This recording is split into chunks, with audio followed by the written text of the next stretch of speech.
बेवफा पत्नी अनीता ने अपने अवैध संबंधों के बीच कांटा बन रहे अपने पति मान सिंह उर्फ वीरू को मौत के घाट उतार दिया है। और मैं ये काफी आया था, मम्मी ने गेट खोल दिया था। उसके बाद 4 बंदे थे, ये तो मुझे पता नहीं था कौन कौन था। पापा को शक होने लगा था ना, जब ऐसे काफी घर पर आता है, पापा को पता चल गया था जब मार पिटाई हुई थी। अलवर जिले के खेड़ली में सोनम और राजा रघुवंशी जैसा मामला सामने आया है, जहां बेवफा पत्नी अनीता ने अपने अवैध संबंधों के बीच कांटा बन रहे अपने पति मान सिंह उर्फ वीरू को मौत के घाट उतार दिया है। हम इस वक्त उसी घर पर मौजूद हैं जहां पर इस घटनाक्रम को अंजाम दिया गया, लेकिन आप देखेंगे कि एक बड़ा ताला गेट पर लगा हुआ है और पुलिस ने इस घर को सीज कर दिया है, क्योंकि अनुसंधान फिलहाल जारी है। क्योंकि उनकी पत्नी जो थी मान सिंह उर्फ वीरू की अनीता, उसको तो पकड़ लिया गया है। काशीराम जिसका अनीता के साथ अवैध संबंध था, उनको भी पकड़ लिया गया है, लेकिन 3 शातिर बदमाश अभी गिरफ्त से फरार हैं। आप देखेंगे कि जिस दिन ये जो घटनाक्रम घटित हुआ, उस दिन इसी चारपाई पर, इसी पलंग पर मान सिंह उर्फ वीरू सोए हुए थे, जब काशीराम अपने साथियों के साथ उनको मारने के षड्यंत्र के तहत यहां पहुंचे। और उनकी जो पत्नी थी अनीता, वो इसी चारपाई से दूर इस सामने वाले कमरे में सो रही थी अपने 10 साल के मासूम बेटे के साथ। और अनीता ने ही गेट का दरवाजा खोला था, मुख्य दरवाजा, और तमाम काशीराम के साथ जो लोग आए थे उनको अंदर प्रवेश दिया था। और जब पूरा घटनाक्रम चल रहा था तो काशीराम और उसके साथियों का साथ भी अनीता ने दिया था। और इसी दरवाजे पर खड़ा रहकर उनका जो 10 साल का मासूम बेटा था अनीता और वीरू का, वो सब चीजें देख रहा था। उसने बाहर आकर अपने पिता को बचाने की जब कोशिश की तो काशीराम ने उस बच्चे को गोदी में लेकर वापस जाकर सुला दिया और धमकी भी दी। साफ तौर पर कहा जा सकता है कि इंसानियत तार तार हुई है, संबंध और मानवता तार तार हुई है। क्योंकि जिस प्रकार से काशीराम ने पहले तो दोस्ती की वीरू से और फिर दोस्ती की तमाम मर्यादाएं तार तार कर दी और इसी घर पर आकर मान सिंह को मौत के घाट उतार दिया। पिछले 1 महीने से तमाम जो संबंध थे मान सिंह और अनीता के बीच में, वो सामान्य थे। किसी प्रकार का शक अब मान सिंह अनीता पर नहीं कर रहा था, क्योंकि साल भर पहले तमाम विवाद सामने आए थे, तमाम जो संबंध थे उनके अनीता के और काशीराम के, उनका खुलासा हुआ था। लेकिन पिछले 1-1.5 महीने से तब सामान्य बना हुआ था। लेकिन किसे पता था कि अनीता काशीराम के साथ मिलकर अपने पति की इस तरीके से हत्या करवा देगी। और वाकई में जज्बे को सलाम देना होगा 10 साल के मासूम बच्चे का, जो कि अनीता और मान सिंह का है, जिसने इस पूरे घटनाक्रम का पर्दाफाश किया है और पुलिस को पूरी जानकारी दी है। क्या हुआ था बेटा उस रात को और कैसे आप क्या कर रहे थे उस दौरान? पापा आए थे सबसे पहले, पापा ने कहा था फोन चार्ज लगा दो, मैंने लगा के तुरंत टीवी देखने लग गया। मम्मी ने कितने बजे की ये बात है? पापा आए थे 9:25 पर और 26 पर मैंने चार्ज लगाया था फोन। ठीक है। फिर उसके बाद मैं टीवी देख कर रहा था ना, मम्मी ने कहा था तू सो जा, फिर तू सुबह जल्दी नहीं उठता है। फिर मैं सो गया टीवी बंद करके। फिर काफी आया था, मम्मी ने गेट खोला था। कौन है ये काशी? ये काफी है, कचौड़ी बेचता है ये, है ना। और मैं ये काफी आया था, मम्मी ने गेट खोल दिया था। उसके बाद 4 बंदे थे, ये तो मुझे पता नहीं था कौन कौन था। काफी ने ना पर ये गले पर ना पर तो फापी लगा थी नार में। किसके? आपके पिताजी के? आपके पिताजी की गर्दन में कपड़ा बांधा? ठीक है। फिर उसके बाद तकिया लगा दिया मुंह पर। तकिया लगा के फिर उसने, मम्मी ने तो ये वाला हाथ मोड़ा था। आपके पिताजी का हाथ मोड़ा आपकी मम्मी ने? ठीक है। उसकी वो गैंग थी ना, उसने भी ये हाथ मोड़ा था। अब जो गैंग ने पैर ये मोड़े थे। पापा गैंग के जो 4-5 सदस्य थे उन्होंने मिलकर। फिर मुझे आवाज आई थी, फिर मैं उठ गया था। फिर इनने क्या करा, फिर ये कह रहे थे अब क्यों नहीं बोला, तो अब बोलना, अब बोलना। आपके पापा को बोल रहे थे? कौन बोल रहा था? काशी? फिर मम्मी ये मतलब फिर काफी और ये 2 ये पैसे थे ना, ये काफी को देके 2 काफी को दिए थे। वो क्या दिए थे काशी को? वो पैसे। अच्छा, किसने दिया? आपकी मम्मी ने?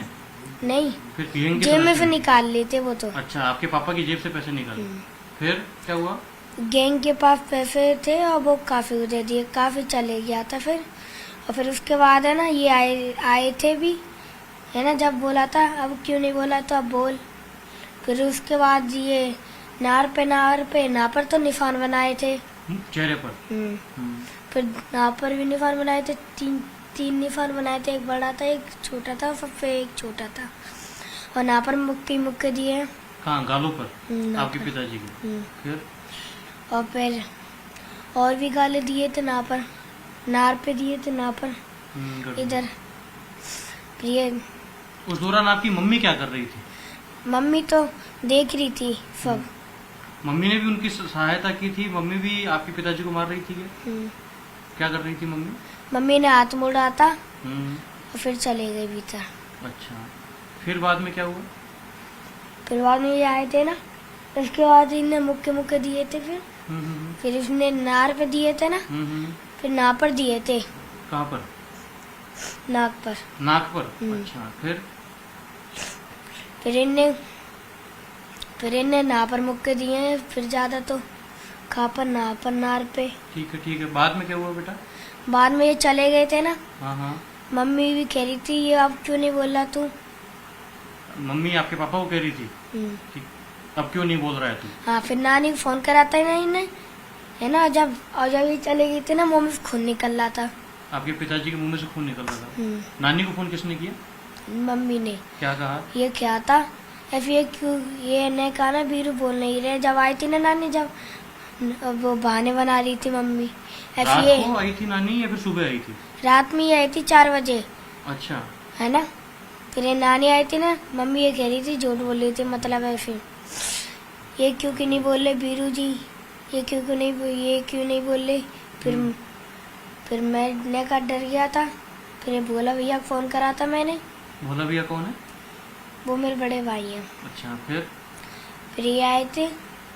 फिर इनने मोहन भैया को इनको फोन करा था, ये घर पर आए थे। फिर इनको अस्पताल लेके गए हैं और काफी माही पड़ता जा। फिर उसके बाद इसने सिम बदल लिया फोन की, या फिर नंबर बदला है। तो नंबर बदल लिया? हाँ।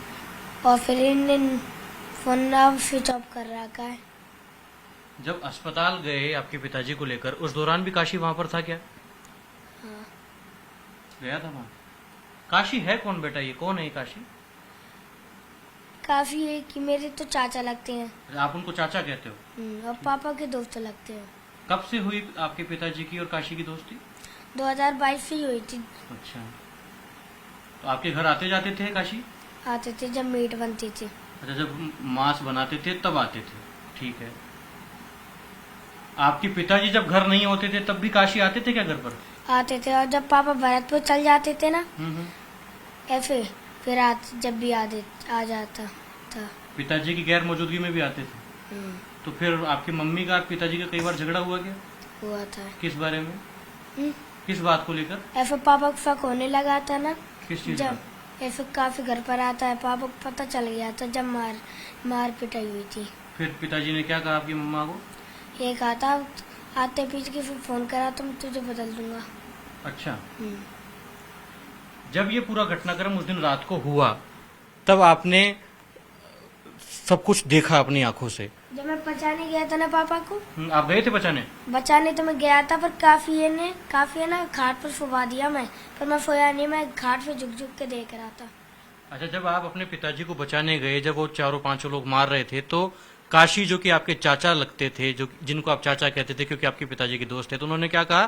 खाट पर जाकर सो जाओ, पलंग पर सो जाओ। काफी ले गया था गोदी में। अच्छा, अच्छा, आपको गोद में उठाकर सुला दिया? हाँ। फिर मैं सोया नहीं, फिर मैं झुक के देखने लग गया घाट पे। क्या हो रहा था उस दौरान? फिर मेरे मन में आई थी मैं फोन कर दूं। पापा को फोन तो मुझे पता नहीं था, मैंने घर रख दिया था, चार्ज में लगा के पापा रख ही देते हैं, मतलब मैं ही रख देता हूँ कहीं। मैं भूल गया था, मम्मी का फोन मिला नहीं मुझे। मम्मी का फोन फिर मुझे मिला था कपड़े में।